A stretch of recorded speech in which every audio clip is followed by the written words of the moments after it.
সাথে কিছু ঘুরাই দে। আগে আমি যেমনি ছিলি তেমনি করে দে, আগে আমি যেমনি ছিলি তেমনি করে দে।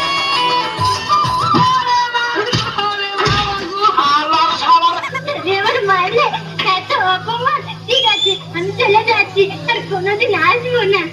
ও